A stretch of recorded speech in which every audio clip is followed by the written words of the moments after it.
오늘 우리에게 주시는 하나님 말씀 함께 봅니다. 오늘 우리에게 주시는 하나님 말씀은 마태복음 18장 28절부터 30절입니다. 그러면 다 함께 봅니다. 그 종이 나아가서 자기에게 100데나리온 빚진 동료 한 사람을 만나 붙들어 목을 잡고 이르되 빚을 갚으라 하매 그 동료가 엎드려 간구하여 이르되 나에게 참아주소서 갚으리이다 하되 허락하지 아니하고 이에 가서 그가 빚을 갚도록 옥에 가두거늘. 아멘. 오늘 말씀의 제목은 빚진 자가 빚진 자에게입니다. 그러면 본문의 말씀을 통해 함께 은혜 나누도록 하겠습니다. 이 본문의 말씀을 보면 그 종이 나가서 자기에게 100데나리온 빚진 동료 한 사람을 만나 붙들어 목을 잡고 이르되 빚을 갚으라 하였다라고 하는 말씀으로 시작을 합니다. 본문을 직역하면 그런데 그 종이 나가서 그에게 100데나리온을 빚지고 있는 그의 동료 종 하나를 만났다. 그러자 그를 붙잡아 그가 계속 목을 잡고 있었다. 말하기를 너는 네가 빚진 것을 무엇이든지 갚으라 하는 뜻입니다. 본문에 그 종이 나갔다라고 하는 표현은 시간적으로 볼 때 그가 임금으로부터 용서받은 지 얼마 지나지 않은 때라고 하는 것을 암시합니다. 본문의 그 종은 임금에게 갚지 못할 빚을 졌던 종이요, 자신이 졌던 빚을 완전히 탕감받은 종이요, 빚과는 상관이 없이 살 수 있는 새로운 기회를 부여받은 바로 그 종이었습니다. 이때는 임금으로부터 빚을 탕감받고 은혜를 받은 그 감격의 눈물이 채 마르기도 전에 시간이었다라고 하는 것을 말씀하는 것입니다. 그 종은 바로 그러한 시간에 자신의 용서받은 감격을 적절히 표현할 수 있는 기회를 맞이하게 됩니다. 이처럼 그 받은 바 은혜를 적절히 나누게 하시는 것이 하나님의 뜻이요 하나님께서 주신 기회라고 할 수 있습니다.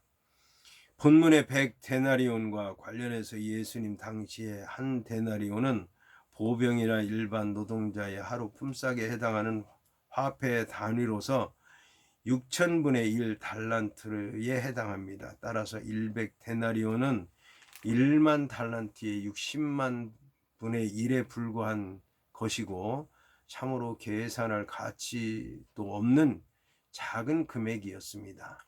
여기서 24절의 10,000달란트가 인간의 하나님을 향해 지은 죄의 정도를 상징하는 것이라고 하면 100데나리온은 인간이 그 이웃이며 동료인 인간에게 범한 죄의 정도를 상징하는 금액이라고 할 수 있습니다. 한편 본문의 동료에 해당하는 신돌로스라고 하는 말은 함께 더불어라고 하는 뜻이 있는 전치사 쉰과 함께 종이라고 하는 의미가 있는 명사 툴루스가 결합한 단어로서 함께 고용된 동료 종이라고 하는 뜻을 지닙니다.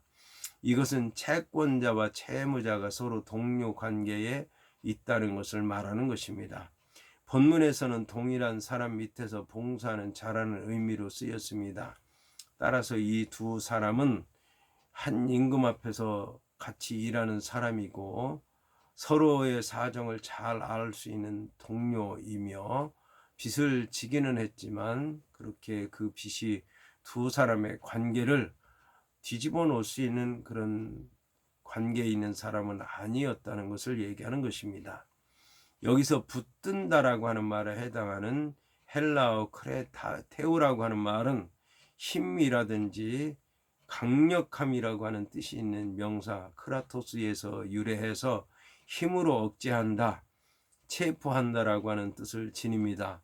이것은 그 종의 모든 것이 완전히 회복되었다고 하는 것을 말하는 것입니다.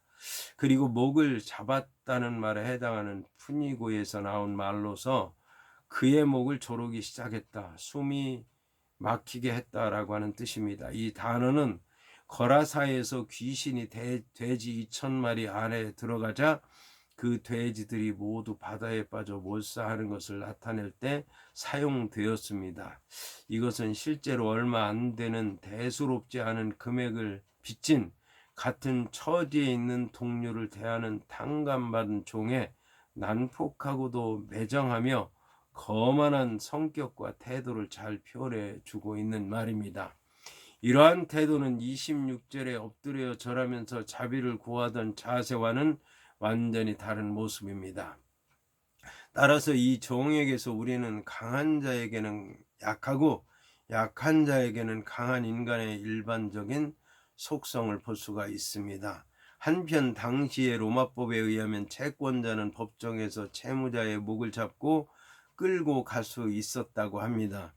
따라서 목을 잡는다고 하는 것은 그 당시의 사회적 배경으로 볼 때에 상대에게 커다란 모욕을 주는 무자비한 폭행 중의 하나라고 할 수가 있습니다. 본문의 빚을 갚으라고 하는 말은 내가 가진 것이 있으니 갚으라, 빚진 것을 모두 갚으라고 하는 칼날 같은 강요라고 하는 것을 알 수가 있습니다. 한글 개역개정 성경에는 잘 드러나지 않지만 원어 성경으로 볼 때에 갚으라고 하는 말에 해당하는 아포도스라고 하는 말은 단번에 갚으라는 뜻입니다. 이 종은 조금의 시간적인 여유도 주지 않고 같은 동료에게 단번에 모든 빚을 갚으라고 맹렬하게 재촉했던 것입니다. 이것은 임금이 그 자신에게 베풀었던 회개의 기회를 그는 자신의 채무자에게 전혀 보여주지 않고 있었다는 것을 말하는 것입니다. 그는 채무자와 계산도 해보지 않은 채 그를 만나자마자 무조건적으로 빚을 갚을 것을 요구한 것입니다. 이어서 본문은 그 동료가 엎드려 간구하여 이르되 나에게 참아주소서 갚으리이다 하였다라고 말씀하고 있습니다. 본문을 직역하면 그래서 그의 종이 엎드려 그에게 계속 간청했다 말하기를 당신은 나에게 참으십시오. 그러면 내가 당신에게 갚겠습니다라고 하는 뜻입니다. 본절에 엎드려 간구하였다고 하는 말에 해당하는 파레 카레이라고 하는 말은 미완료 과거 시제로서 그 동작이 계속된다고 하는 뜻입니다. 그런데 본문의 의미는 26절에 존엄에 엎드려 비는 것과는 다른 것으로서 단순히 허리가 굽어지도록 간청하는 모습을 뜻합니다. 본문에 나에게 참아주소서 갚으리이다라고 하는 말은 조금 전 그 종이 임금에게 했던 말보다 좀 더 현실적인 간청입니다. 왜냐하면 그 종은 자신의 능력으로는 도무지 해결될 수 없는 부채였지만 같은 처지에 있는 동료의 부채는 100일 정도 일을 하면 갚을 수 있는 작은 금액이었기 때문입니다. 이러한 호소는 그 종으로 하여금 조금 전에 자신의 처지를 기억시키는데 충분했을 것입니다. 이어서 본문은 허락하지 아니하고 이에 가서 그가 빚을 갚도록 옥에 가두었다고 말씀하고 있습니다. 본문은 마태복음 22장 3절 그 종을 보내어 그 청한 사람을 혼인잔치에 오라 하였더니 오기를 싫어하니라 에 나오는 말과 마찬가지로 빚을 갚을 채무자가 계속적으로 간청함에도 불구하고 빚을 받을 채권자가 용서하기를 싫어해서 계속해서 거절하고 있다는 뜻입니다.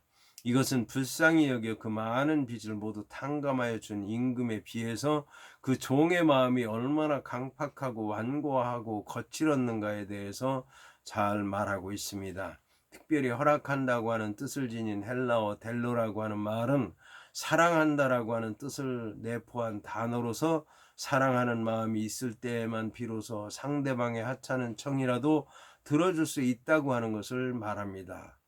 따라서 사랑이 없는 마음을 가진 자는 이웃의 눈물 젖은 호소를 듣지 못하는 귀를 가지게 됩니다. 본문의 빚을 갚도록 옥에 가두었다라고 하는 27절과 대조되는 구절입니다. 임금은 그를 놓아 보내었지만 그는 자기 손으로 직접 빚을 진 채무자를 옥에 가두어 버렸습니다. 25절의 경우와 같이 가족과 소유를 다 파는 것이 본문에서는 나와 있지 않습니다. 이것은 갚아야 할 빚이 적은 금액이었기 때문일 것입니다.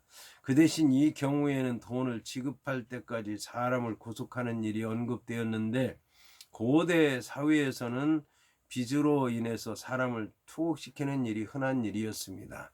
그러나 본문에서와 같이 100데나리온 때문에 옥에 갇힌다고 하는 일은 억울한 경우입니다.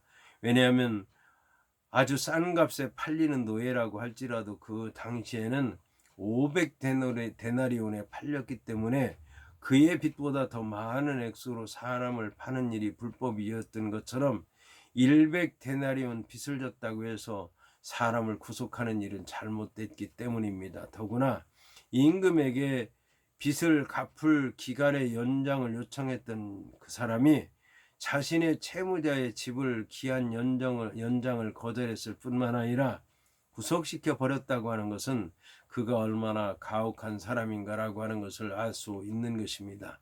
이것은 불쌍히 여기서 그 많은 빚을 모두 탕감하여 준 임금에 비해서 그 종의 마음이 얼마나 완고하였는가를 잘 드러내고 있습니다. 본문에서 허락한다라고 하는 뜻으로 번역된 특별히 사랑한다라고 하는 뜻을 지닌 헬라어 델로라고 하는 말은 사랑한다라고 하는 뜻을 내포한 단어로서 사랑하는 마음이 있을 때에만 비로소 상대방의 하찮은 청이라도 들어줄 수 있다는 것을 뜻하는 것입니다. 따라서 받은 사랑을 주는 사랑으로 바꾸지 못하는 사람은 참된 사랑을 모독하는 사람입니다. 이에 그는 감옥에 갇혀서 돈을 벌어 갚을 수 없게 되었기 때문에 빚을 갚는 일은 가족과 친척들과 친구들의 몫이 되었습니다. 이런 비유를 예수께서 본문에서 제자들에게 하신 이유는 죄인을 용서하는 것은 사랑에서 나오는 것이요 용서의 횟수를 센 계산적인 사랑은 사랑이 아니라는 것을 말하기 위해서입니다. 용서는 불쌍히 여기는 마음에서 나오는 것이기 때문에 횟수와는 상관이 없다는 것입니다. 그리고 죄가 얼마나 큰가를 따지는 것도 의미가 없다는 것입니다.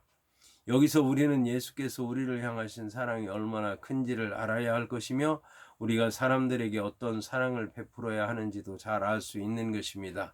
이와 함께 우리가 알아야 하는 것은 임금으로부터 용서를 받은 종은 참된 회개를 하지 않았다는 것입니다. 만일 임금으로부터 참된 회개를 하였다면 자신이 지은 죄가 얼마나 크며 자신이 받은 은혜가 얼마나 큰가를 알았을 것입니다. 그리고 용서를 받은 종에게 빚진 자의 빚이 얼마나 보잘것없는가를 알았을 것입니다. 그러나 임금으로부터 용서를 받은 종은 진정한 회개를 하지 않았기 때문에 용서의 의미를 알지 못했던 것입니다. 이것은 용서받은 종이 자신의 동료에게 행한 것을 보면 알 수 있는 것입니다. 이 종은 28절에 의하면 임금으로부터 용서를 받은 즉시 나가서 자신에게 빚진 동료를 만났다고 하는데 본문에서 만났다는 의미는 우연히 만났다는 얘기가 아니라 찾아가서 만났다는 의미인 것입니다.